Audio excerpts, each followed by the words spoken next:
نداء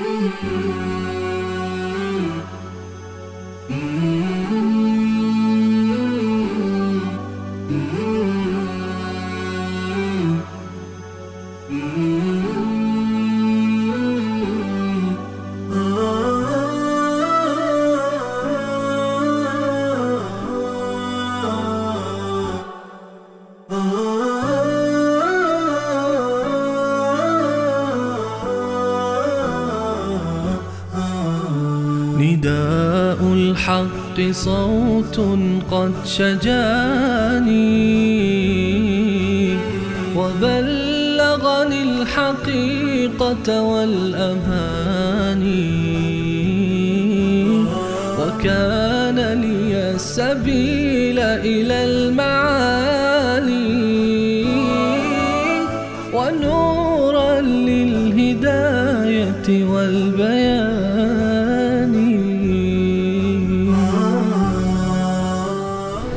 أعوذ بالله من الشيطان الرجيم. بسم الله الرحمن الرحيم.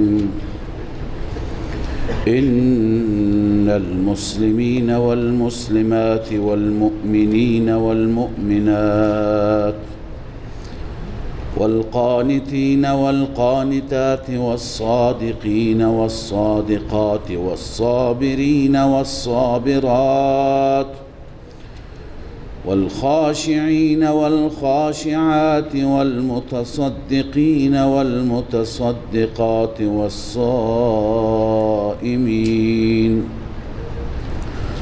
والصائمين والصائمات والحافظين فروجهم والحافظات والذاكرين الله كثيرا والذاكرات أعد الله لهم مغفرة وأجرا عظيما. صدق الله العظيم. اللهم صل على سيدنا وشفينا محمد وعلى آله وصحبه وبارك وسلم. سبحانك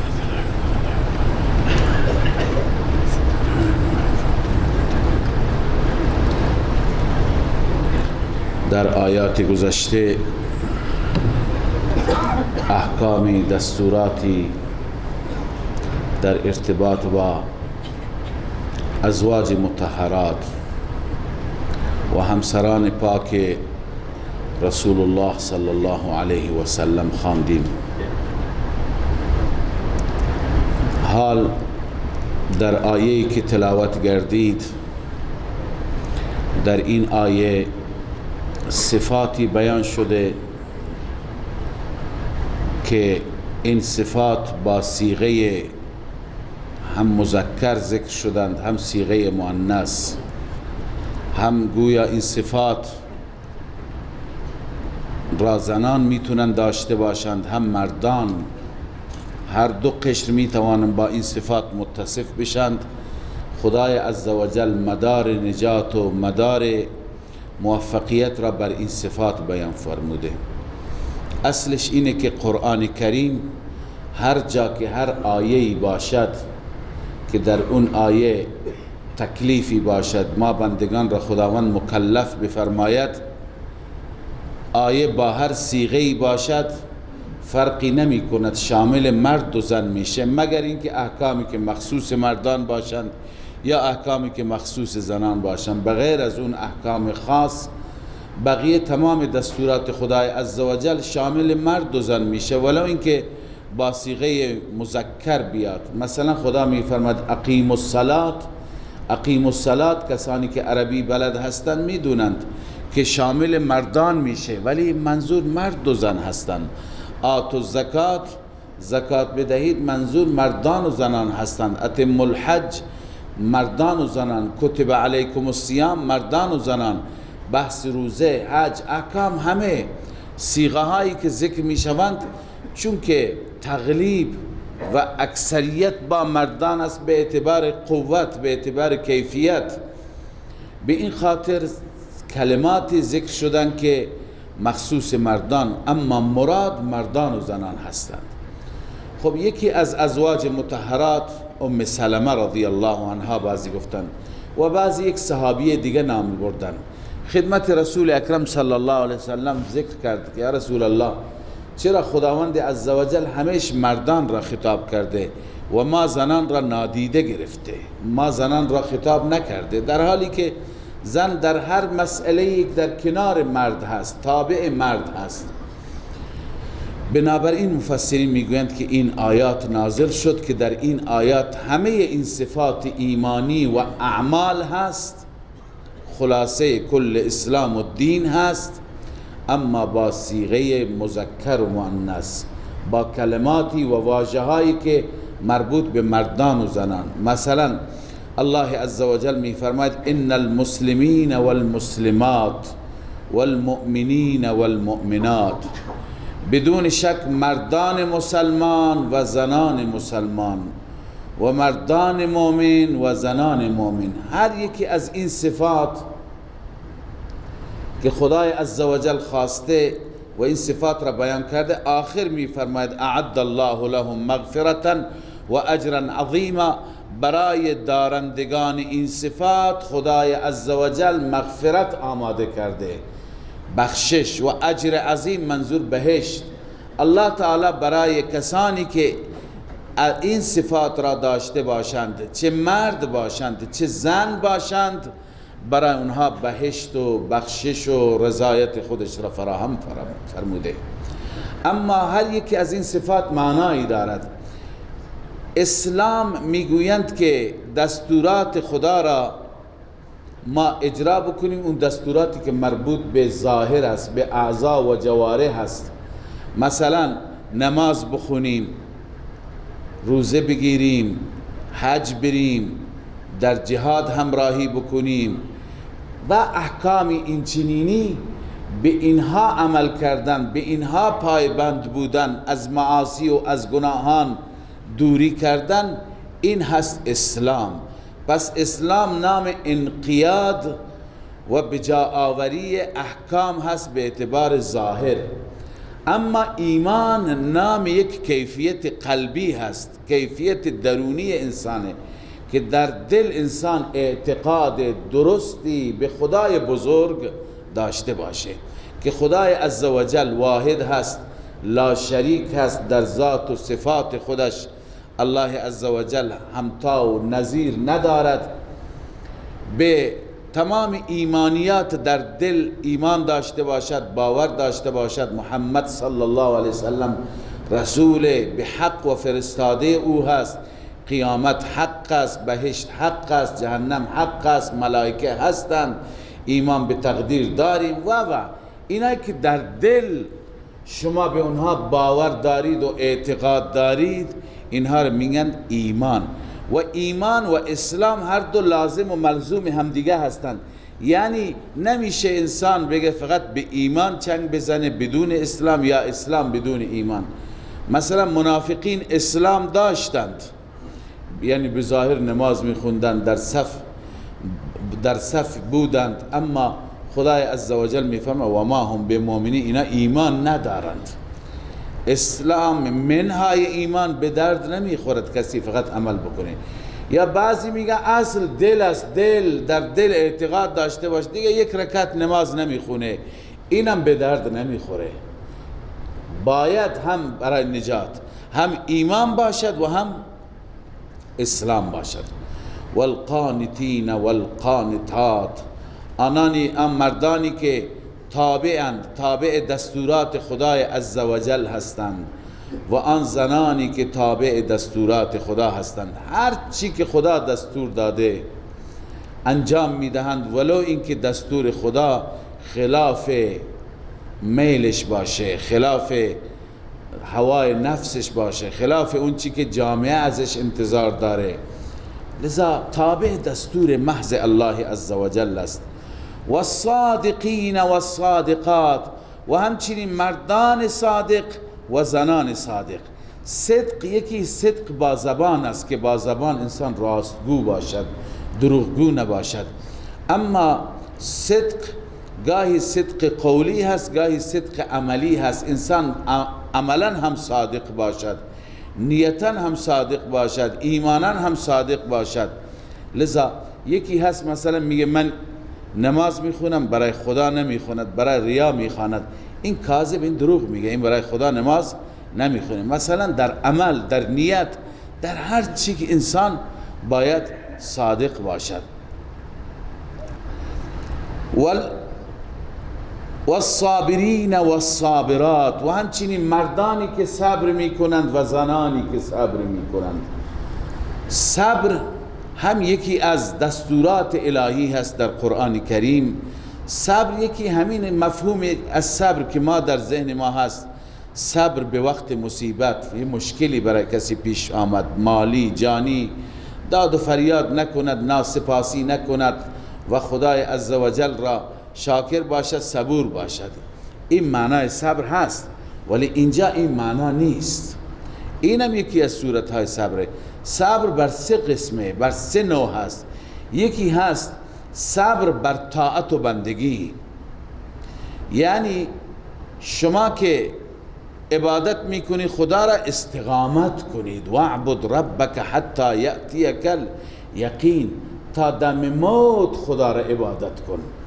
فقط مثلا نمازگزار ماه رمضان نباش، فقط تهجد خوان ماه رمضان نباش، صبر کن، یعنی ادامه بده.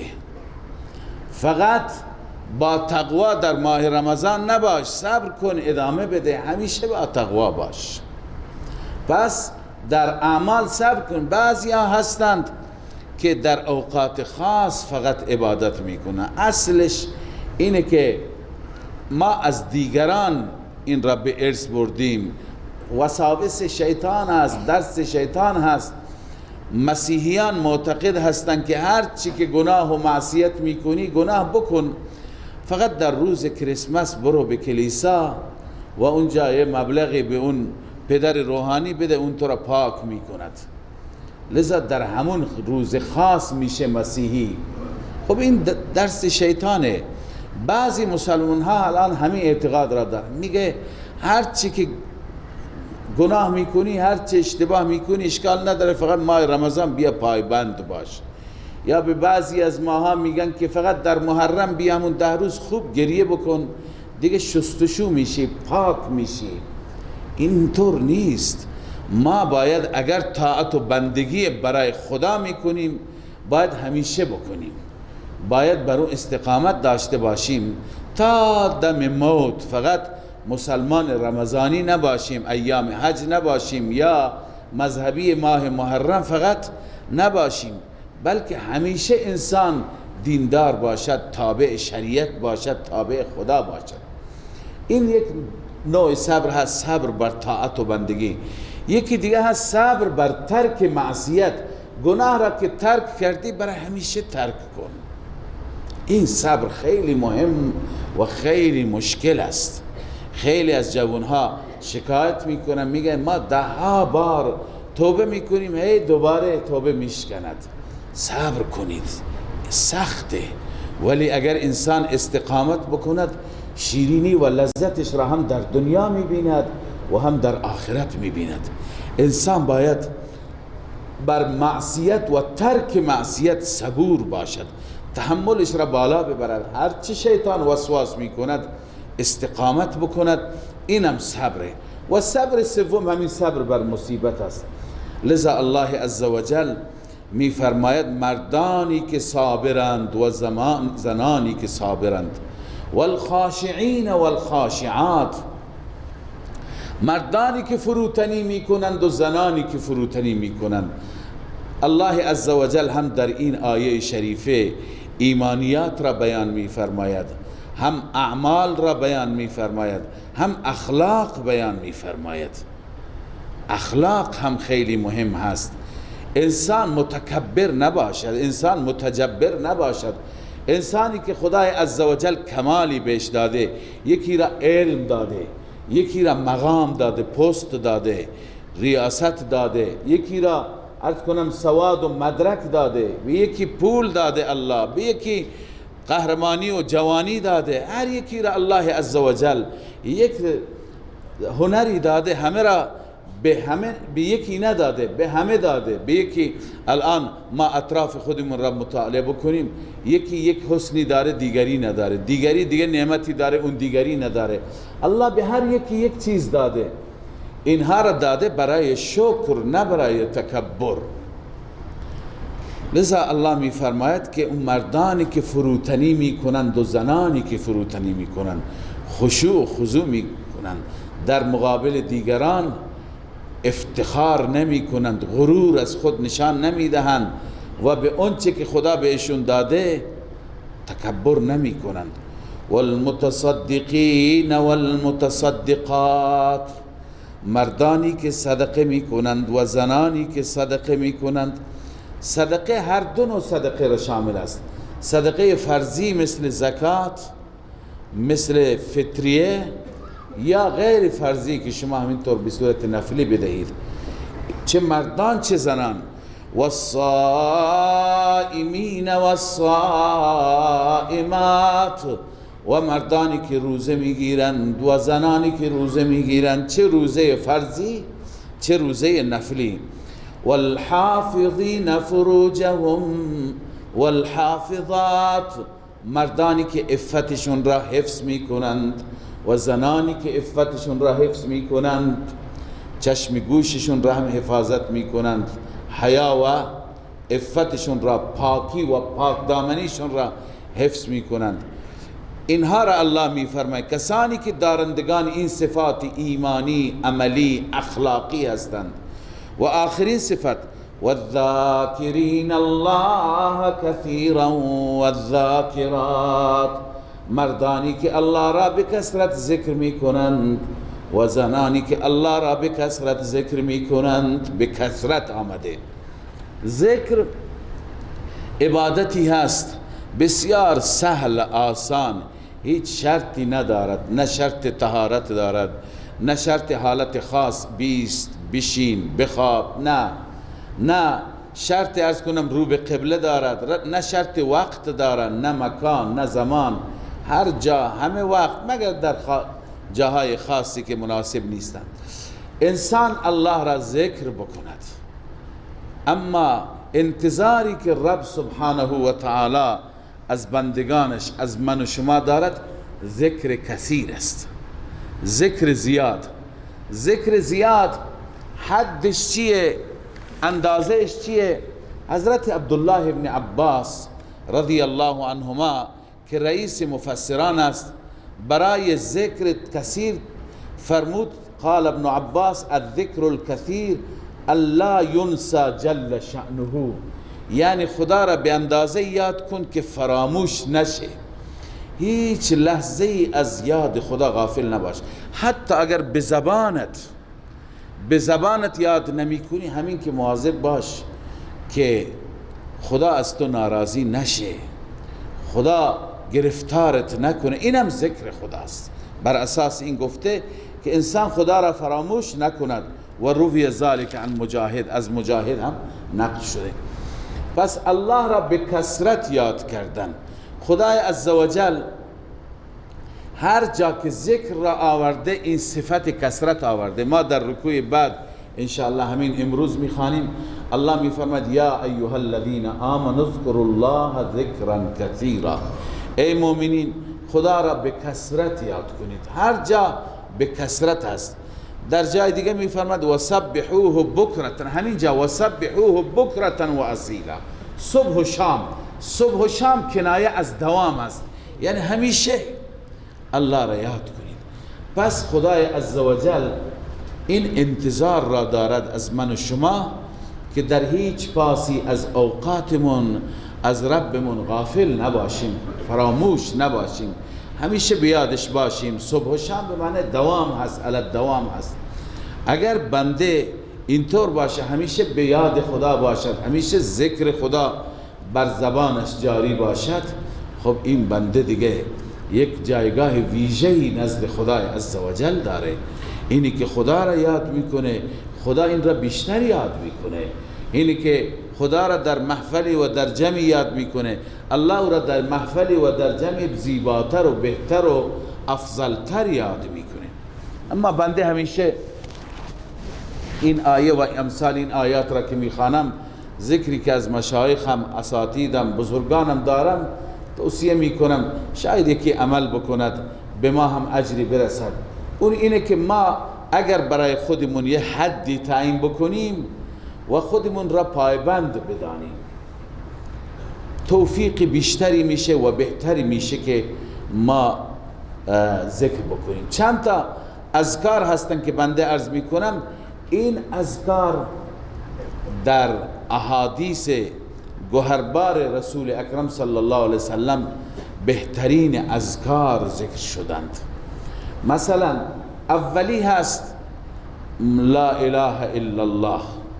ما بیاییم روزانه 100 بار صبح، 100 بار بعد از ظهر، یعنی بعد از عصر تا آخر شب، صبح بعد از فجر تا عرض کنم که ظهر و بعد از ظهر 100 بار لا اله الا الله بگیم. لا اله الا الله توحیده، اعتراف به یگانگی خدای عزوجل هست، ایمان هست. افضل الذکر لا اله الا الله.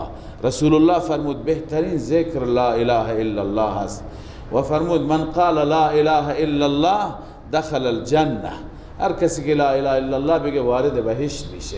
لذا روزانه این ذکر را ما در ترتیبات خودمون و برنامه ذکر خودمون بگنجانیم. به این ترتیب بزرگان میفهمند که به خاطر اینکه آسانتر بشه 99 بار بگیم لا اله الا الله، لا اله الا الله. بار صدم بگیم لا اله الا الله محمد رسول الله. 100 بار دیگه سبحان الله و بحمده سبحان الله العظیم. این سبحان الله و بحمده شمایی که در درس‌های آخر درس صحیح بخاری بودید، آخرین حدیثه که رسول الله صلی الله علیه و سلم در رابطه با اینها فرمود که کلمتان حبیبتان الی الرحمن خفیفتان علی اللسان ثقیلتان فی المیزان. دو کلمه، دو جمله هستند که پیش رحمان بسیار محبوب و دوست داشتنی هستند. الله اینها را خیلی دوست دارد. بر زبان بسیار سبک و آسان، خفیفتان علی اللسان ثقیلتان فی المیزان. وقتی که روز قیامت اینها را در ترازوی اعمال بگذارند، سبحان الله، خیلی اینها سنگینند، اینها وزنه هستند. سبحان الله و بحمده سبحان الله العظیم، که در این هر دو کلمه هم تسبیح و توحید و تقدیس الله عزوجل است و هم حمد و ستایش الله عزوجل است. پس 100 مرتبه صبح، 100 مرتبه بعد از ظهر بگین سبحان الله و بحمده سبحان الله العظیم. 100 مرتبه لا حول ولا قوة الا بالله العلی العظیم، که لا حول ولا قوة الا بالله العلی العظیم ذکری هست که در احادیث به کثرت تشویق شدیم ما که این را بخوانیم. لا حول ولا قوة الا بالله العلی العظیم معنیش هم جالبه که انسان از خود سلب می کند هر نوع توانی را، هر نوع قدرتی را. من هر چی دارم از فضل ربم دارم. اگر 2 رکعت نماز می خوانم، من به توفیق ربم می خوانم. وقتی که مؤذن میگه حی علی الصلاة، شما چه پاسخ میدید؟ لا حول ولا قوة الا بالله. یعنی من کی باشم که این توان را داشته باشم مگر ربم به من قدرت بده، رب به من توانایی بده. پس لا حول ولا قوة الا بالله برای این هست. و حتی در روایات آمده که این کلمه و این ذکر برای دفع وساوس بسیار مفید است. کسی که وسواس دارد لا حول ولا قوة بخواند، به کثرت بخواند، الله عزوجل وسواس را از او دور می کند.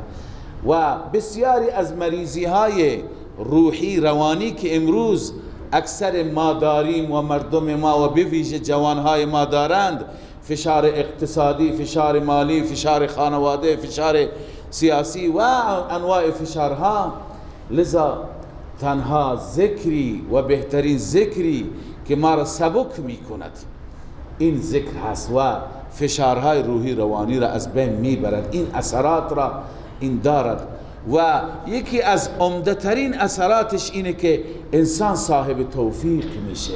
یعنی کسی که به کثرت لا حول ولا قوة الا بالله میخواند همه چیز را به خدا موکول میکنه، میگه که من خودم، این اظهار عجز است پیش خدا، من خودم که کاری نیستم، خدا اگر توانی بده الله عزوجل بهش توان میده، بهش توفیق میده. بنابراین 100 مرتبه صبح و 100 مرتبه بعد از ظهر لا حول ولا قوة الا بالله العلی العظیم را بخوانید. این شد 300 مرتبه هر وعده.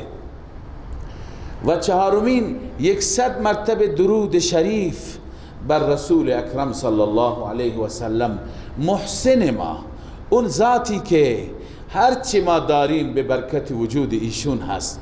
ما را با رب سبحانه و تعالی آشنا کردن، ما را با توحید آشنا کردن، سبب رابطه ما با آسمان شدن. لذا این پیامبر سزاوار این هست که بار بار بر او درود و رحمت خدا بفرستیم. و این درود و رحمتی که برای ایشون میفرستیم، علاوه از این که روح ایشون بسیار شاد میشه، از طرف ما خوشحال میشه، برای خود ما منافع زیادی دارد. 10 تا گناه معاف میشه، 10 تا نیکی برای ما نوشته میشه و 10 درجه بر درجات ما اضافه میشه و 10 فضیلت ما کسب میکنیم، میشد 40 تا. این به برکت چی هست؟ به برکت درود هست. لذا 100 مرتبه صبح شما درود بخوان، 100 مرتبه شام و بعد از ظهر بخوان، این میشه 200 مرتبه. و آخرین ذکر استغفار هست. انسان هر عبادتی دارد، هر توفیقی دارد، بعد از اون استغفار بخواند، کوتاهی های اون عبادت جبران میشه. در روایت ها داریم وقتی که ما نماز میخوانیم، نماز سلام میگیم، 3 بار بگیم استغفر الله استغفر الله استغفر الله. این 3 بار باعث میشه که شما در نماز هر چی کوتاهی داشتی جبران بشه. الله عزوجل با همین استغفار شما اونها را جبران میکنه. لذا 100 مرتبه که استغفار بخوانید، هر چی کوتاهی روزتون هست، هر چی کوتاهی شب گذشتهتون هست، انشاءالله جبران میشه. لذا اینها شدن 500 مرتبه. 500 مرتبه الله را با بهترین اذکار، با بهترین یاد الهی یاد کن. 500 مرتبه هم بعد از ظهر میشه روز 1000 مرتبه بهترین اذکار را خوندی. شما اگر امتحان بکن یک جا بشین 20 دقیقه بیشتر طول نمیکشین 500 مرتبه. لذا شما الله را با حضور قلب، با خشوع، با استحضار قلب الله را یاد کن، میشه روز 1000 مرتبه. ما این امید را داریم که ما اگر پایبند اینها باشیم، ما را الله عزوجل جز ذاکرین الله کثیرا به حساب بیارد. که جز کسانی باشین که به کثرت الله را یاد کردیم. اونی که به کثرت الله را یاد بکند در این ردیف قرار میگیره. اونی که در این ردیف قرار بگیره چه چیزی براش منتظره؟ الله می فرماید اعد الله لهم مغفرة و اجرا عظیما. برای دارندگان این صفات، آنهایی که خودشان را با این صفات متصف می کنند، الله مهیا کرده، آماده کرده برای آنان، مغفرتی آماده کرده و اجر عظیم آماده کرده. هم مغفرت، خدا اونها را می بخشه. این ما میگیم در اصطلاح دفع مضرت. دفع مضرت یعنی هر ضرر، هر آسیب، هر خطر از شما دور میشه. وقتی که مغفرت میشی دیگه هر چی گناه است، هر اشتباهی هست، دیگه به کیفر اون اعمال نمیرسیم. اونها را الله تعالی به الله عزوجل نابود میکنند، محو میکند سیئات را. مغفرت به این معنی هست. و بعد نه تنها که پرونده ما صاف میشه هیچی به هیچی، بلکه و اجرا عظیما، جلب منفعت. الله عزوجل اجر و پاداش بسیار عظیم به این انسان و این انسانها عنایت میکند. الله عزوجل به ما توفیق بده که ما فقط اینها را میخوانیم یاد نگیریم، به اینها عمل بکنیم. این صفاتی که قرآن از ما انتظار دارد، رب مهربان از ما انتظار دارد، این صفات را ما در زندگی خودمون داشته باشیم. بعد از این عرض کردم در جواب کسانی بود که چرا خدا فقط مردان را یاد کرده. الله فرمود بگی این مرد و زن این صفات را داشته باشید، من مغفرتم شامل حال شما میشه و اجر و پاداش عظیم به شما عطا میکنم. و ما کان لمؤمن ولا مؤمنة اذا قضى الله ورسوله. بعد از این خدای عزوجل در این آیه می فرماید که هیچ مؤمن و هیچ مؤمنه نباید از دستور رسول مکرم صلی الله علیه و سلم سرپیچی بکند. حاصل این آیه و خلاصه این آیه همینه و تخویف است، تهدید است، بیم هست برای کسانی که سرپیچی می کنند و معصیت می کنند. این آیات در رابطه با حضرت زینب بنت جحش رضی الله تعالی عنها و برادرش عبدالله ابن جحش هست. من برای اینکه آیات را بفهمیم من مقدمتا خدمت شما جریانی را تعریف بکنم. اون جریان حضرت زید رضی الله تعالی عنه هست. زید رضی الله تعالی عنه متبنای رسول الله بود. متبنا یعنی فرزند خوانده، پسر خوانده رسول الله صلی الله علیه و سلم بود. زید اصلش از عربهای اصیل بود، اصالتش برده نبود. اما در زمان قدیم برده ها دو نوع بودن. یکی اونایی که در جنگ ها اصیل میشن، بعضی بچه ها را می دزدیدند. اینها اهل یمن بودند غالبا، که از اونجا زید رضی الله تعالی عنه در یکی از جنگ ها ربوده شد یا همینطور دزدیده شد. زید را آوردند در بازار مکه به فروش رسوندند قبل از بعثت رسول الله صلی الله علیه وسلم. یکی از تاجران مطرح مکه خدیجه رضی الله تعالی عنها بود. خدیجه زید را، این کوچولو را خریداری کرد و بعد از اینکه با رسول الله عقد کرد زید را به رسول الله بخشید، گفت این غلام مال تو باشد، این برده مال تو باشد. زید بسیار دوست داشتنی بود. رسول اکرم صلی الله علیه و سلم او را هم دوست داشت و باش محبت میکرد.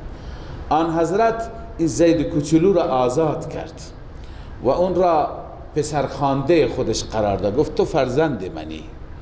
لذا بعد از اون نمی گفتن زید ابن حارثه، اسم پدرش حارثه بود، زید ابن محمد می گفتن.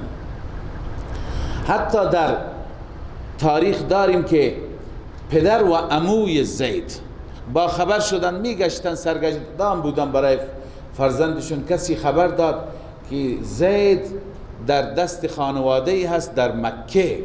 اینا از اونجا حرکت کردن، مقدار پول با خودشون برداشتن، آمدن و جستجو کردند. آخر پیدا کردند رسول الله صلی الله علیه و سلم را و متوجه شدند که مالک زید و صاحب زید این فرد است. خدمت آن حضرت آمدن قبل از بعثت است. این میخوام بگم که مکارم اخلاق قبل از بعثت هم بود. آن حضرت چنان زید را دوست داشت، باش محبت میکرد که زید هم دل داده بود. برای لحظه ای از رسول اکرم صلی الله علیه وسلم پدر خانده اش جدا نمیشد. پدر و عموی زید آمدند خدمت رسول الله، گفتند که فرزند ماست، ما برده نیستیم، ما عرب اصیل هستیم، آمدیم که این را ببریم، هر مبلغی پول میخوای بهت میدیم. آن حضرت صلی الله علیه وسلم فرمود که من پول نمیخوام، من اون آزاد کردم، اما به یک شرط میگذارم ببرید. شرط اینه که اگر خودش رضایت داشت، اگر رضایت نداشت شما نبریدش. اونا هم قبول کردن، گفتن که اگر اون اینجا راضی تر بود و خوشتر بود ما نمیبریم. زید با بچه ها بازی میکرد، زید را صدا کردند، زید آمد، پدر و عمویش را دید، هم شناخت. رسول الله صلی الله علیه وسلم فرمود میشناسی؟ گفت بله. کیه؟ پدرم است. اون کیه؟ گفت عمویم هست. بعد از اینکه متوجه شدن شناخت، بعد آن حضرت گفت اینا آمدن دنبالت، میخوای بری برو با اینها، دوست داری برو، نمیخوای اینجا بمان با ما. گفت نه من نمیرم. هر کاری کردم، پدر و عمو تشویقش کردند، گفت نه من اینجا را ترک نمی کنم. الله مقدر کرده بود که از این زید اسامه درست بشه و اون اسامه فرمانده لشکر میشه و داستان ها هست. خلاصه الله نخواست، این طفل هر کاری کردن نرفت و اینجا با رسول الله ماند. بالاخره پدر و عمویش ناامید شدند و برگشتند.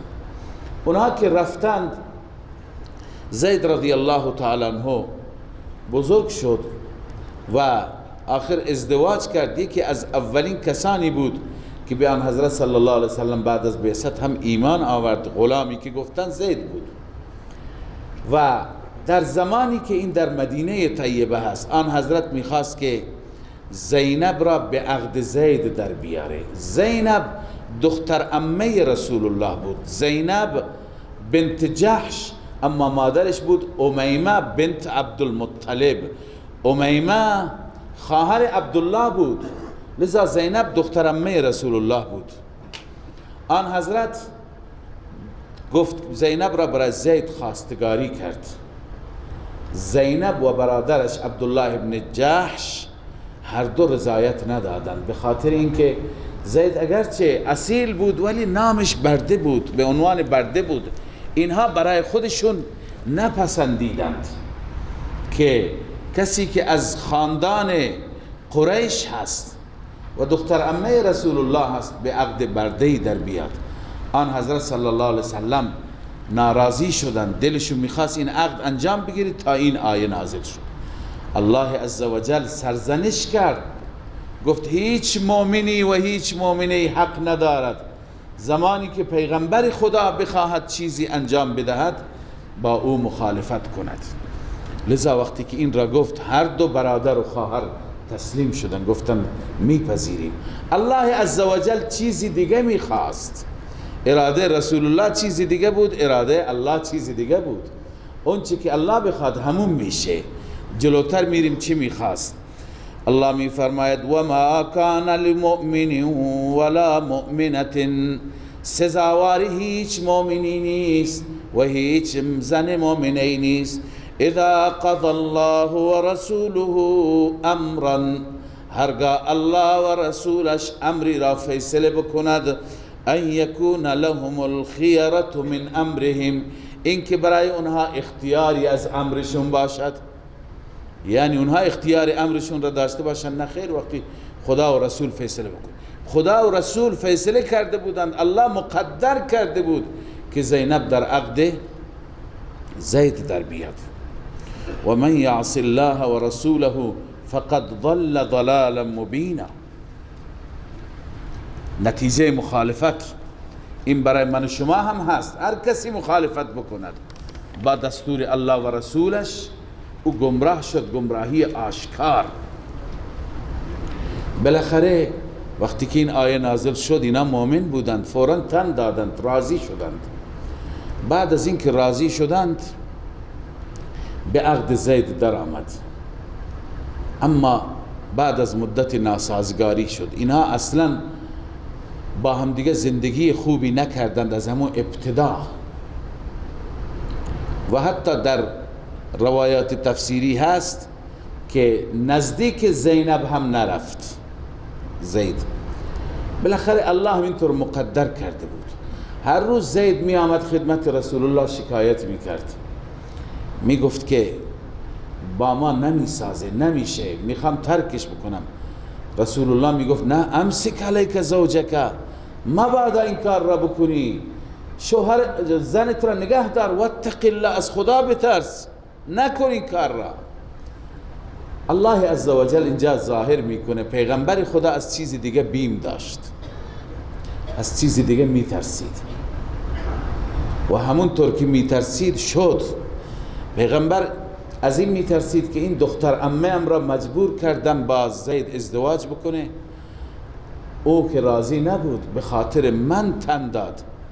حال وقتی که زید طلاقش بده، زندگیش خراب بشه، من باید ازش دلجویی بکنم و من اگر عقدش بکنم میدونست که این عقد اشکال نداره. اما قریش چی خواهند گفت؟ قریش خواهند گفت که ببین زن فرزندش را، پسرخواندهش بود، فرزند زن را طلاق میده، پدر زن را ازدواج میکنه، این چه دینی هست؟ اون وقت اونها بر دین میتازن، بر دین ایراد میگیرن. از این ناراحت بود. اما نمیدانست که الله بهش دستور میده باید ازدواج کنی. خدای عزوجل بعداً به پیغمبر دستور داد و بعضی میگن یک خطری و یک بیمی که آن حضرت داشت همین دستور بود که وقتی دستوری از طرف الله عزوجل صادر نشه. چنانچه صادر شد.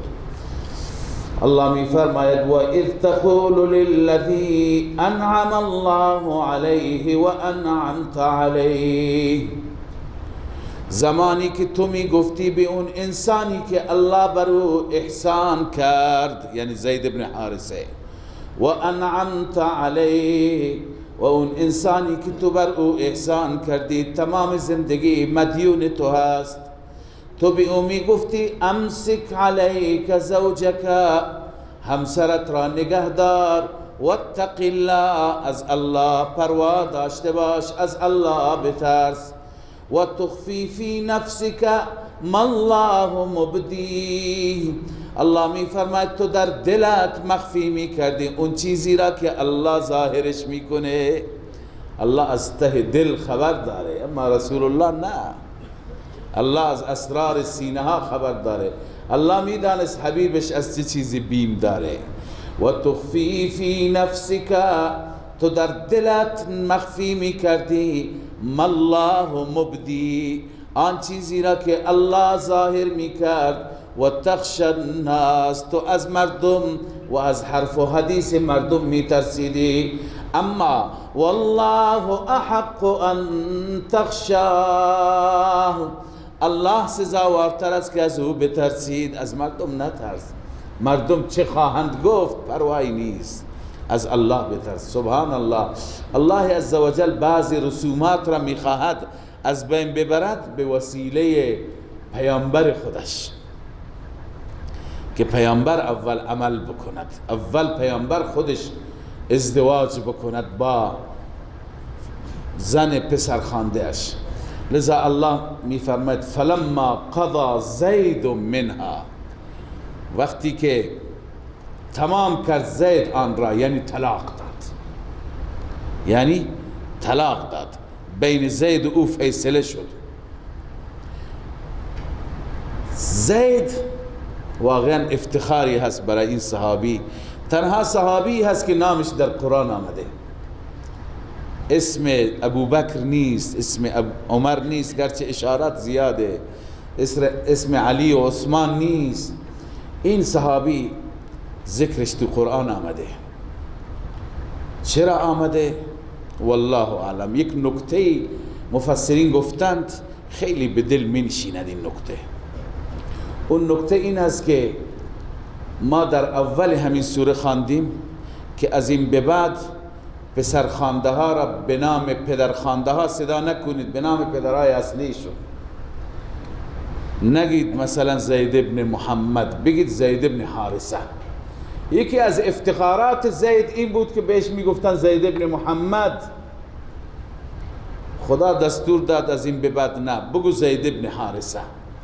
زید دلش شکست، پریشان شد که تا به حال منسوب بودم به سوی نبی خدا، به سوی بهترین انسان روی زمین، از این به بعد کسی منو نمیگه زید ابن محمد. از این دل شکست الله عزوجل جبرانش کرد. الله گفت که اسمت را تو قرآن تو کلام میارم که تا قیامت تلاوت بشه، قرائت بشه، که هر کسی بگه زید 30 تا نیکی بهش میرسه. زید هر حرفی 10 نیکی است، نه تو اون حدیث زید 10 نیکی، یا 10 نیکی، دال 10 نیکی، میشه 30 نیکی.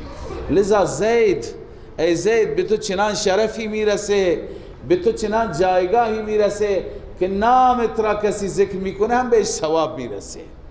لذا واقعا افتخار بزرگی بود برای این صحابی جلیل القدر، به این خاطر اسمش در قرآن آمده.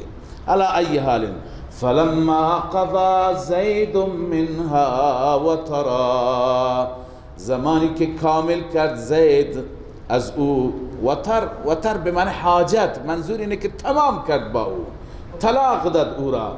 زوجناکها، ما به عقد تو در آوردیم ای حبیب، لکی لا یکون علی المؤمنین حرج.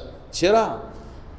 تا اینکه بر مؤمنین حرجی نباشد، تنگی نباشد، فی ازواج ادعیائهم، در همسران پسرخوانده هایشون. در همسران پسرخوانده. از اینجا معلوم میشه که پسرخوانده محرم انسان نمیشه به این معنی که همسرش بگیم عروس انسان. تمام این خواندگی هایی که ما داریم، یکی هست میگه ما با هم برادر و خواهریم، یکی هست میگه ما با هم فرزند و مادریم، یکی پدر و دختریم. یعنی پدر خواندگی میشه، این میشه دختر دینی او، میشه پدر دینی این. 100 بار پدر دینی باشی هیچ وقت محرم نمیشه. 100 بار برادر و خواهر دینی بشید محرم نمیشه. خیلی ها با هم راحتند، نشست و برخاست، رفت و آمد، خلوت، با هم میشینند میخندند. شما مگه چه محرمیتی دارید؟ میگه ما برادر و خواهر دینی هستیم. الیاذ بالله، برادر و خواهر دینی یعنی چه؟ لذا وقتی که رسول اکرم صلی الله علیه و سلم که زید را از کوچکی بزرگش کرده، فرزندش خوانده و نه رسول الله دلش میخواد زید از او جدا بشه به عنوان پسر خوانده و نه زید خودش میخواد، ولی خدا انجام میده و بعد میفرماید که زن سابقش محرمت نیست، باید باش عقد کنی. پس دیگران کی هستن که میگن ما پدر و پسریم و پدر و دختریم و مادر و فرزندیم، لذا مادری و فرزندی محرمیت ایجاد نمی کند. تا که نباشد بر مؤمنین حرجی فی ازواج، در همسران ادعیائهم، پسرخوانده هایشون. یعنی هر مؤمنی وقتی پسرخواندهش مرد یا زنش را طلاق داد میتونه با زنش ازدواج کنه. اذا قضوا منهن وطرا، یعنی وقتی که اونها هم تمام بکنن، ای طلقها، وقتی که اون دعی زنش خودش را طلاق بده. و کان امر الله مفعولا، این دستور خدا و امر خدا شدنی هست، یعنی باید این انجام بشه، اجرایی بشه، عملی بشه. شد، بعد از اون دیگه این رسم شکست. ما کان علی النبی من حرج فیما فرض الله له.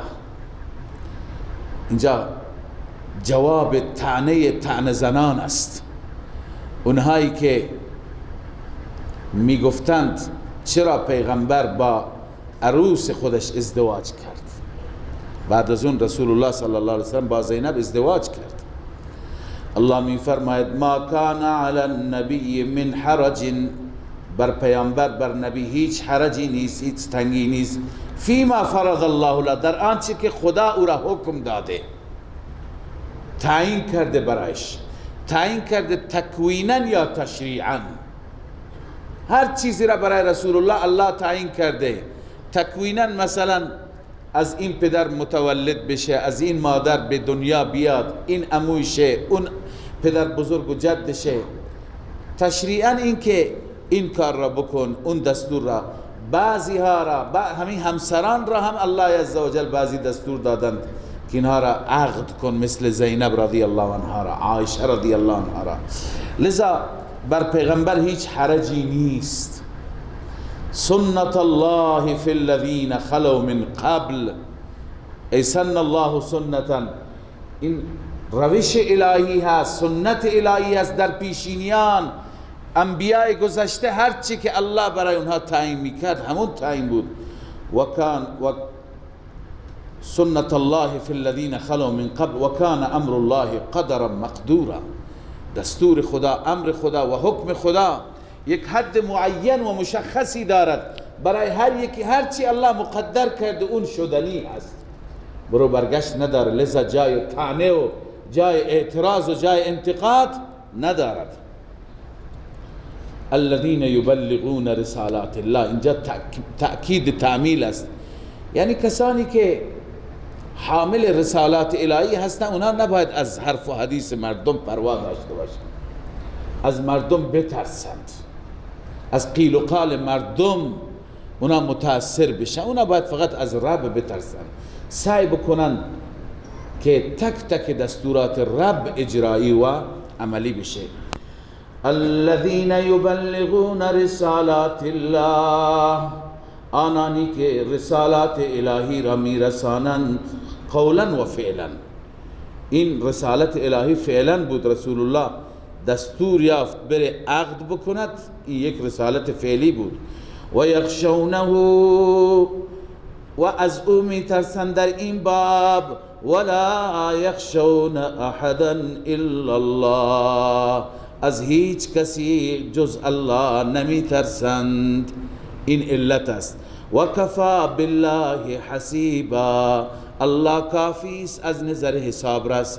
همون حساب و کتابی که خدا میگیره همون کافی است. مردم هر چی حساب رسی میکنن پرواه نکن. ما کان محمد ابا احد من رجالکم، محمد پدر هیچ کسی از مردان نیست. فرزندانش در طفولیت رفتند به ملاقات الله. ابراهیم که از ماریه قبطیه پیدا شد، 3 تای دیگه یا 2 تای دیگه اختلاف روایت است، از خدیجه رضی الله عنها. عبدالله، طاهر و بعضی گفتن طیب، بعضی گفتن طیب لقبش بود. 3 تا اینها، یکی ابراهیم جان، 4 تا اینها قبلا در همون کوچکی طفولیت فوت کردن، نموندند. زید هم که زید ابن محمد بود، اون را هم الله فرمود که اون دیگه از این به بعد زید ابن حارثه است. پس پیامبر پدر هیچ یک از مردان نیست که بگیم فرزندش زنی داشته. ما کان محمد ابا احد من رجالکم، محمد نیست پدر هیچ یک از مردان شما، ولکن رسول الله، اما رسول الله است، یعنی پدر روحانی تمام امت است، پدر همه ماست. لذا رسول خداست، ابوتش روحانی هست، ابوتش جسمانی نیست. و خاتم النبیین، و خاتم انبیاست صلی الله علیه و سلم. خاتم به چه معنا؟ بعضی خاتم، بیشتر قرائت ها ما خاتم میخوانیم، بعضی قرائت ها از خاتم النبی. خاتم عرض کنم که خاتم اسم آله هست. الخاتم اسم آلة لما یختم به، هر چیزی را که به وسیله اون مهر بزنند.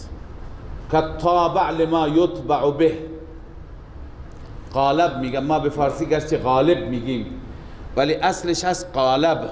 خاتم از مثل او هست. قالب یا غالب همون چیزی هست که توش گل میکنند بعد خشت میزنن، نه؟ اون را میگن قالب. یعنی ما یقلب به، اونی که چپش میکنند و خشت درست میشه.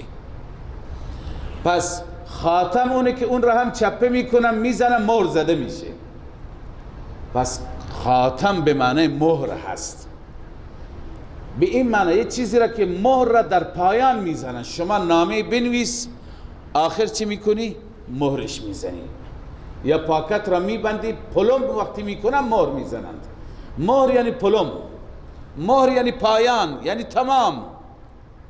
لذا سلسله انبیاء را الله عزوجل از خاتم آغاز فرموده بود. این سلسله ادامه داشت، آمد تا اینکه به رسول الله رسید. اینجا دیگه با بعثت ایشون دیگه پلم شد این در، دیگه پیغمبر نمیاد. و خاتم النبیین به این معنا هست. و بعضی خواندن و خاتم النبیین. و خاتم النبیین ای الذی ختم النبیین، اونی که انبیا را دیگه به پایان رسید. ختم یعنی تمام کردن و تمام شدن. پس چه خاتم باشد چه خاتم باشد، به این معنی که آخر آمد بود و فخر الاولین. آخر آمد، همه را چی کرد؟ دیگه دروازه نبوت را برای همه بس، دیگه کسی نمیاد. چرا؟ مدعیان دروغین میاند. رسول الله صلی الله علیه وسلم فرمود 30 نفر تا آخر الزمان میاند، دجالند، کذابند، دروغگوند، ادعای پیغمبری میکنند. 3 تایشون در زمان رسول الله بودند. و بنابراین خاتم النبیین هست. و کان الله بكل شیء علیما. الله عزوجل به هر چیز علیم هست، هر چیز را داناست. لذا آنچه که دستور میده به شما انجام بدید، اجرایی بکنید، از روی علم است. خدا میداند یک سری مصالحی را، منافعی را برای شما در نظر میگیرد. اینجا رسول اکرم صلی الله علیه وسلم طبعا نمیخواست این کار بشه، ولی و کان الله بكل شیء علیما، به هر چیز الله علیم هست، رسول الله نیست. الله عزوجل به رسولش دستور داد، خلاف میل پیغمبر نمیخواست. ببین از جمله مواردی که خلاف میل پیغمبر انجام میگیرد، گفت نه عقد کن، ازدواج کن. یا ایها الذین آمنو، بعد از این در این سوره چند تا خطابهای عمومی هست. در لابلای دستورات هنوز این نوع دستورات میاد، اما خدای عزوجل ما را تشویق میکنه به ذکر. الان درباره ذکر خواندیم دیگه، توضیح بیشتر نیست، فقط ترجمه. یا ایها الذین آمنوا اذکروا الله ذکرا کثیرا، ای مؤمنین یاد کنید الله را ذکرا کثیرا، ذکر زیاد. و سبحوه بکرتا و اصیلا، تسبیح و تقدیس و پاکی الله را بگید بکرتا و اصیلا، صبح و شام، یعنی در عموم اوقات، در همه اوقات.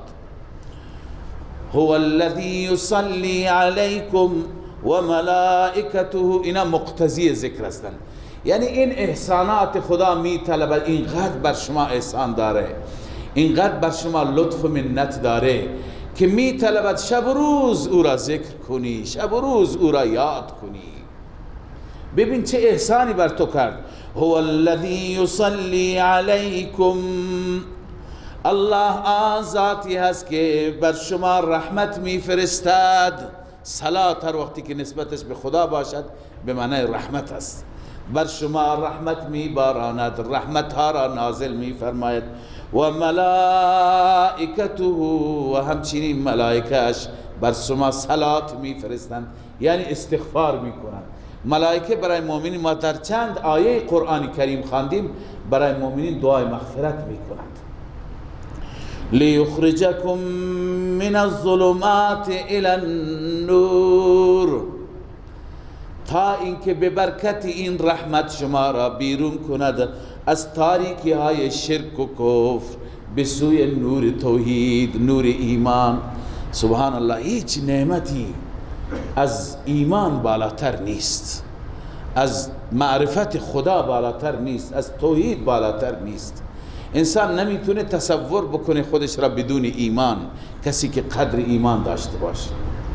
برای لحظه تصور بکنیم ما همه چیز داشته باشیم، امکانات دنیا داشته باشیم، این شهرهای ما و بلاد ما همش باغ و بستان باشد، زیر پای ما بجای سنگریزه ها لؤلؤ و مرجان باشد، خانه های ما بجای خشت و گل از طلا و نقره باشد، باغهای ما چی باشد، امکانات رفاهی بالاترین حدش که تصور بکنید.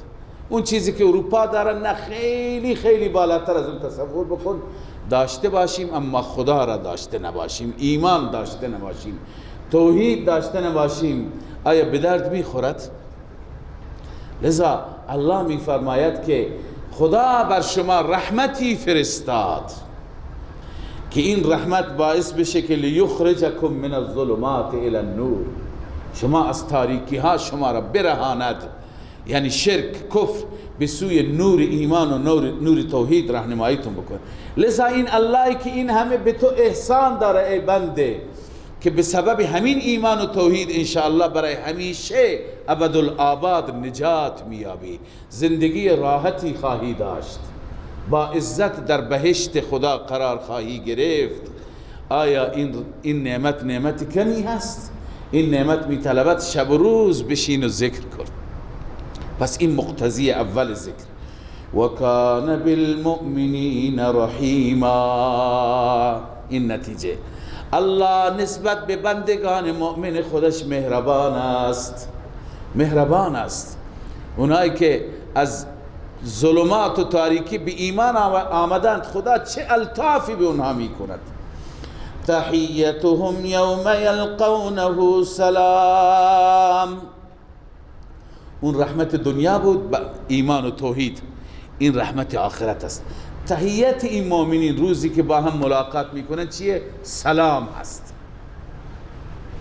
الله را روزی که الله را ملاقات میکنند، روزی که الله را ملاقات میکنند خوش آمدگوییشون چی هست؟ سلام هست. از طرف الله عزوجل سلام بهشون گفته میشه. قبلا یه روزی در رابطه با سلام عرض کردم که متاسفانه دستهایی هست میگن این کلمه اون واژه چون فارسی نیست عربیه، لذا استفاده نکنید، بجاش بگه درود، بجاش بگه روز خوش. چنانچه رادیوهای بیگانه الان همین میگند. اما سبحان الله، کسی که بوی از ایمان داشته نباشد همونطوره. کلمه ای که الله برای بندگانش میپسندد به وقت خوش آمدگویی به اونها میگوید، این کلمه میزیبد که ما این را بیشتر ترویج بدیم، بیشتر بگیم. سلام سلام. رسول اکرم صلی الله علیه و سلم چند چیز فرمودند. یا ایها الناس افشوا السلام. ای مردم سلام را منتشر بکنید، زیاد به هم دیگه سلام بگید. سلام محبت میارد، سلام تواضع میاره، خیلی منافع و فواید داره. شما که میگه سلام السلام علیکم، تکبر شما را کم میکنه. بالخصوص فرمودن اونی که اول سلام میگوید اون از کبر بری هست. لذا السلام علیکم که میگی خودت را کوچکتر میدونی، چون کوچک به بزرگ سلام میده. خیلی از افراد هستن، انسان ها، شخصیت ها ما در زندگیشون خواندیم که اطرافیانشون میگن ما هر بار تلاش کردیم اول سلام بگیم نتونستیم، تا میدید از دور السلام علیکم. این امتیازی هست، هر کسی اول گفت برد کرده، او از کبر بری هست بنابر شهادت رسول الله صلی الله علیه وسلم. پس اول سلام بگید. یا ایها الناس افشوا السلام. دیگه از آداب سلام که سلام بگو هر کسی را میشناسی و نمیشناسی، هر کسی مسلمان است. لازم نیست دوستمان، همسایه‌مان، خویشاوندمان که میشناسیم، یک مسلمانی بازار میری مغازهش بگو السلام علیکم، او را هم سلام بده. تو راه میبینی السلام علیکم، اینا همش برای شما نیکی نوشته میشه، صفت خدا هم است سلام. لذا فرمود یا ایها الناس افشوا السلام. سلام را به کثرت به هم دیگه بدید، بگید، منتشر بکنید. و اطعموا الطعام. و دوم شاید ترتیبش اشتباه بگم، دوم اینه که همدیگر را غذا بدید، یعنی همدیگر را اکرام کنید، سفره برای همدیگر پهن کنید، همدیگر را دعوت کنید. اینم محبت میاره، هم سلام محبت میاره، هم غذا و نان محبت میاره، سفره محبت میاره. هیچ کاری، هیچ نیتی نداری، نمیخوای ازش قرض بکنی، همینطور به خاطر که برادر مسلمان دعوتش میکنی بیا امروز سر سفره من با هم غذا بخوریم. لذا اونهایی که همیشه سفرهشون پهنه، همیشه خانهشون مهمان میاد، اونها در واقع این علامت سعادتشون هست، علامت خوشبختیشون هست. یک شاعر به زبان اردو هست، شعر بسیار خوبی سروده. مفهوم شعر این است که خدایا چرا بر من ناراضی شدی که 2 روز از خانه من مهمان نمیاد. تو شعرش میگه 2 روز از خانه من مهمان نمیاد. لذا اطعموا الطعام، سفرهتون همیشه پهن باشه. لازم نیست غذای در سطح بالا، هر چی که خودت توانش را داری همون اندازه خودت. اطعموا الطعام و صلوا والناس نیام. شما زمانی نماز بخوانید که بقیه مردم خوابند. یا ایها الناس افشوا السلام اطعموا الطعام و صلوا والناس نیام. شما نماز بخوانید که مردم خوابند، تدخل الجنة بسلام، او کما قال علیه السلام. انشاءالله به سلامتی وارد بهشت میشه. پس اینها سلام گفتن از اون کارهایی هست که ما را به بهشت میبرد انشاءالله. اونجا که بریم هم الله عزوجل اولین خوش آمدگویی از رب سلام هست، سلام قولا من رب الرحیم. سبحان الله، از جانب رب الرحیم گفته میشه سلام بر شما مؤمنان. افتخاری افتخار.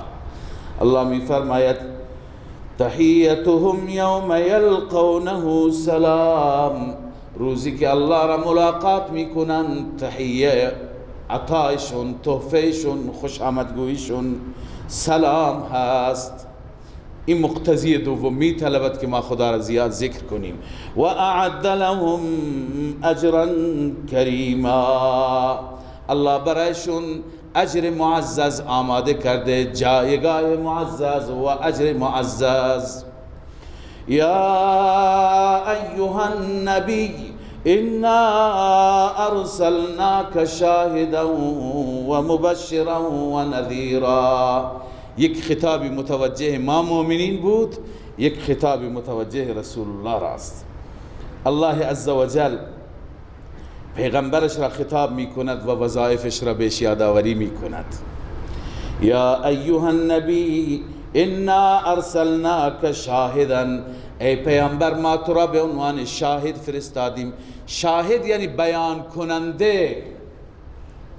شاه عبدالقادر رحمه الله از تفسیر کنندگان قوی قرآن مجید است، نوشته شاهد به زبان اردو نیست، بتانے والے، کسی که بیان میکنند مطالب را، مطالب حق را برای مردم.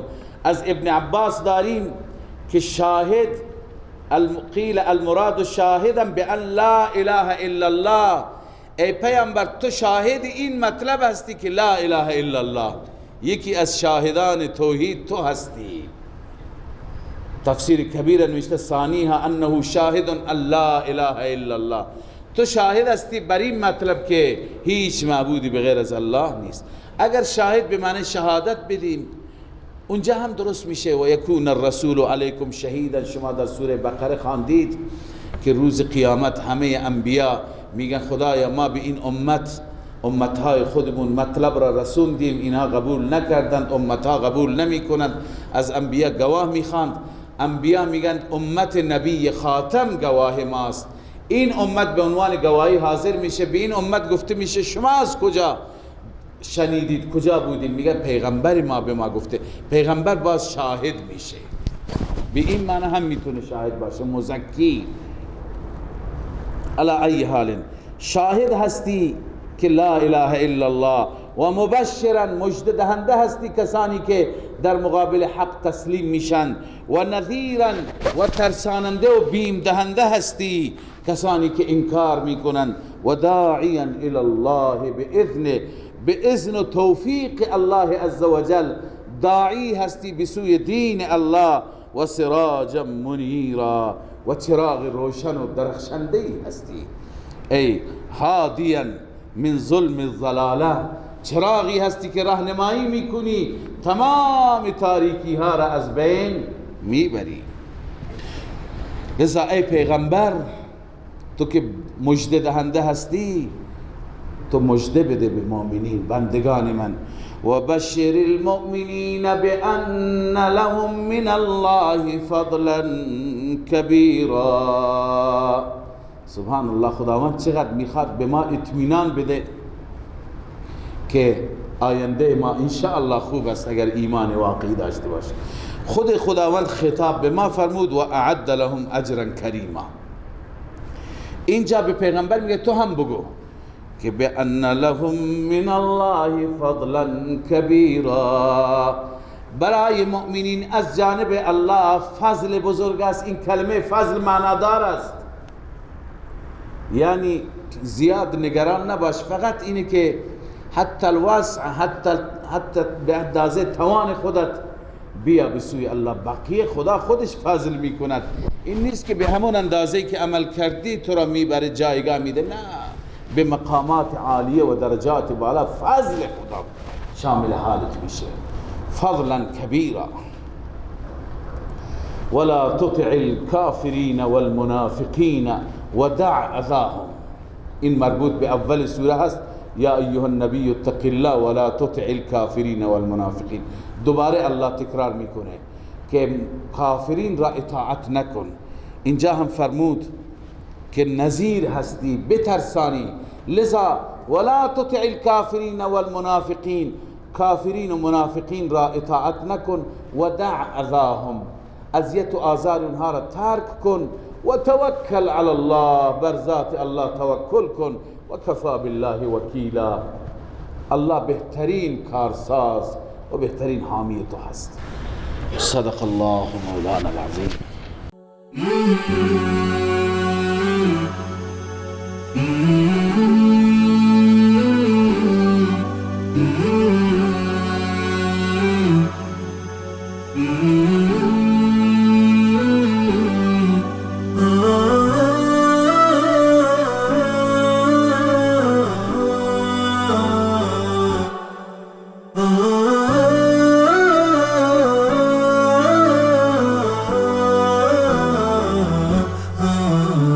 نداء الحق صوت قد شجاني